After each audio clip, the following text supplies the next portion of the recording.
BJP 107 पर पहुंच गई है। तो ये आंकड़े बदले हैं पश्चिम बंगाल में। ये जाहिर तौर पर देखने वाली बात होगी कि आगे इन आंकड़ों में कितनी तब्दीली होती है, कितने बदलाव देखने को मिलते हैं। लेकिन कुल मिलाकर असम का जिक्र करें तो 60 सीटों पर बीजेपी आगे चल रही है।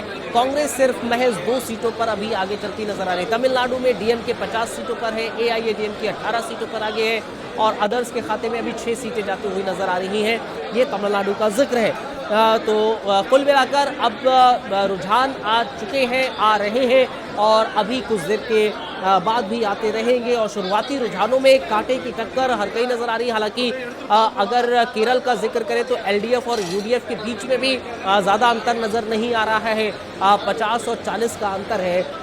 इसके अलावा अगर पश्चिम बंगाल का जिक्र करें तो वहाँ पर निश्चित तौर पर कांटे की टक्कर अभी नजर आ रही है और इसका कारण जाहिर तौर पर जो ममता बनर्जी पश्चिम बंगाल के भीतर अपनी पैठ बनाए हुए हैं, महिलाओं को लेकर, पश्चिम बंगाल की जनता को लेकर जो उत्साह नजर आता है ममता बनर्जी को लेकर पश्चिम बंगाल की जनता का, वो भी अपने आप में बहुत महत्वपूर्ण हो जाता है। और शायद यही कारण है कि पिछले 3 टेन्योर से ममता बनर्जी सत्ता पर काबिज है पश्चिम बंगाल में। इस बार क्या होता है ये जरूर देखने वाली बात होगी। बड़ी खबर आपको बताएं, भवानीपुर से बीजेपी के शुभेंदु अधिकारी अब आगे चलते हुए नजर आ रहे हैं। मुर्शिदाबाद सीट पर टीएमसी आगे चल रही है। भवानीपुर से बीजेपी के शुभेंदु अधिकारी आगे चल रहे हैं। जाहिर तौर पर भवानीपुर सीट जो है वहां पर भी बड़े उलटफेर की आशंका जाहिर की जा रही है। वहां पर भी कांटे की टक्कर चल रही है। कुछ देर पहले तक ममता बनर्जी आगे चल रही थी और अब भवानीपुर सीट से शुभेंदु अधिकारी आगे निकल गए हैं, आगे चल रहे हैं। शुरुआती रुझान ये बता रहे हैं। आंकड़े जाहिर है अभी तो बहुत तब्दीलियां देखने को मिलेंगी। अभी बहुत आंकड़ों में उतार और चढ़ाव होगा निश्चित तौर पर, क्योंकि अभी शुरुआती रुझान है। ये जैसे जैसे समय आगे बढ़ेगा आप देखेंगे 9, साढ़े 9, 10 बजते बजते बहुत मुमकिन है ये जो उतार चढ़ाव की स्थिति है वो थोड़ी सी कम होती नजर आएगी और 11-12 बजे तक कई स्टेट में, कई राज्यों में आपको साफ तस्वीर भी देखने को मिल जाए। लेकिन अभी शुरुआती रुझानों में जाहिर है आंकड़ों में फेरबदल होगा, आंकड़े बढ़ेंगे, आंकड़े कम होंगे, कोई आगे होगा, कोई पीछे होगा, फिर आगे होगा, फिर पीछे होगा, क्योंकि अभी शुरुआती रुझान है। अभी अब अगर मुर्शिदाबाद सीट का जिक्र करें तो वहां भी आगे चलते हुए नजर आ रही है। भवानीपुर सीट से बीजेपी के शुभेंदु अधिकारी हैं वो आगे चल रहे हैं। भवानीपुर सीट से बीजेपी आगे चलती हुई नजर आ रही है। शुभेंदु अधिकारी एक बार तो ममता बनर्जी को मात दे चुके हैं पिछले चुनावों में, लेकिन इस बार क्या होगा ये जरूर देखने वाली बात होगी। अब से कुछ देर के बाद और ज्यादा क्लैरिटी होगी और ज्यादा तस्वीरें साफ होंगी। लेकिन एक बात तो तय है, जो भी तस्वीर होगी इतिहास तो रचा ही जाएगा।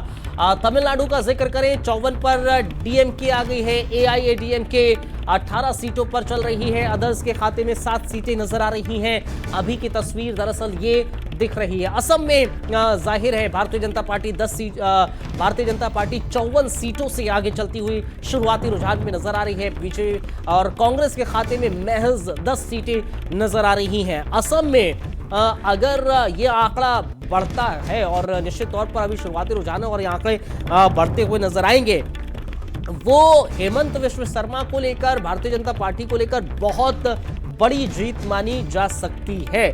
कुल मिलाकर अगर देखा जाए तो इस समय भवानीपुर सीट से शुभेंदु अधिकारी आगे चलते नजर आ रहे हैं। जो अभी की अपडेट निकलकर सामने आई है, जो अभी की तस्वीर निकलकर सामने आ रही है, तो कुल मिलाकर अगर देखा जाए तमिलनाडु का जिक्र कर रहे हैं, अलग अलग सीटों का हम जिक्र कर रहे हैं, बता रहे हैं आपको। तमिलनाडु के केलाथुर सीट से सीएम स्टालिन पीछे चल रहे हैं।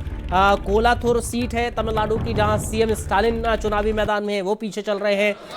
और अगर कोलाथुर सीट से सीएम स्टालिन पीछे चल रहे हैं तो अपने आप में ये चीज़ें बहुत कुछ बता रही हैं। रुझानों में एआईएडीएमके से आगे टीवीके नज़र आ रही है, यानी कि ये बहुत महत्वपूर्ण चीज़ है तमिलनाडु का। जब हम जिक्र करते हैं विजय की पार्टी जो इस बार चुनावी मैदान में उतरी है, उन्होंने चुनाव प्रचार भी अपने अलग एंगल से किया था। 3D का सहारा लिया उन्होंने, टेक्नोलॉजी का सहारा लिया विजय ने।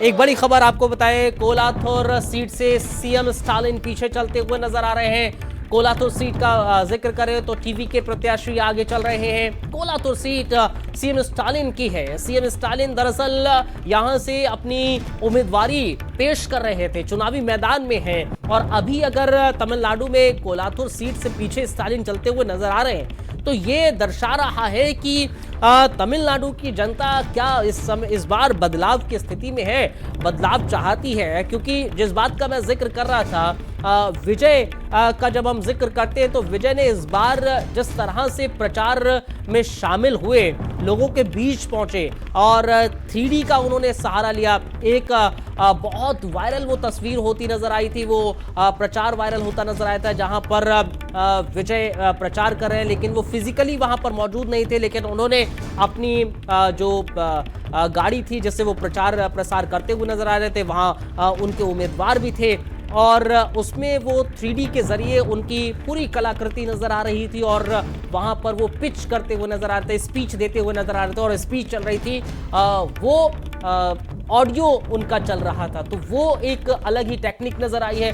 शायद वो चीजें लोगों को भाती भी है, क्योंकि इस समय जिस बात का जिक्र हो रहा है, इस बार जो युवा वोटर्स हैं वो तमिलनाडु के भीतर क्या वो विजय के साथ नजर आते हैं, और अगर विजय के साथ नजर आ रहे हैं तो वो घात किस पर लगा रहे हैं, वो चोट किस पर पहुंचा रहे हैं, वो जरूर नजर आएगा। क्योंकि कोलातुर सीट का जब हम जिक्र कर रहे हैं, सीएम स्टालिन खुद वहां से पीछे चल रहे हैं, वो एक देखने वाली बात है। क्योंकि टीवीके के प्रत्याशी यहां पर आगे चलते हुए नजर आ रहे हैं। जाहिर तौर पर तमिलनाडु का जिक्र हम कर रहे हैं, वहां पर विजय की पार्टी अभी देखा जाए तो वो आगे चलती हुई नजर आ रही है। कुल मिलाकर शुरुआती रुझानों का जब हम जिक्र कर रहे हैं तो वहां जाहिर तौर पर पश्चिम बंगाल में अब जो भारतीय जनता पार्टी है कुछ सीटों से पीछे चल रही है, टीएमसी आगे चलती हुई नजर आ रही है, ममता बनर्जी 117 सीटों पर आगे चल रही हैं और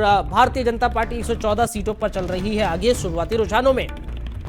तमिलनाडु का जिक्र करें तो तमिलनाडु में भी 55 सीटों पर डीएमके है, एआईएडीएमके 22 सीटों पर है, अदर्स के खाते में 7 सीटें जाती हुई नजर आ रही हैं। तो निश्चित तौर पर ये तस्वीरें निकलकर सामने आ रही है और काउंटिंग लगातार चल रही है, रुझान लगातार सामने आ रहे हैं। भारत समाचार आपको पल पल के रुझान दिखा रहा है, हर एक रुझान आपको भारत समाचार पर देखने को मिल रहा है और सबसे सटीक देखने को मिलेगा, सबसे सटीक यहाँ पर रुझान आपको होगा और जो नतीजे होंगे वो भी सबसे सटीक आपको भारत समाचार पर देखने को मिलेंगे। तो लगातार काउंटिंग हो रही है। हम एक छोटा सा ब्रेक ले रहे हैं, ब्रेक के उस पार खबरों का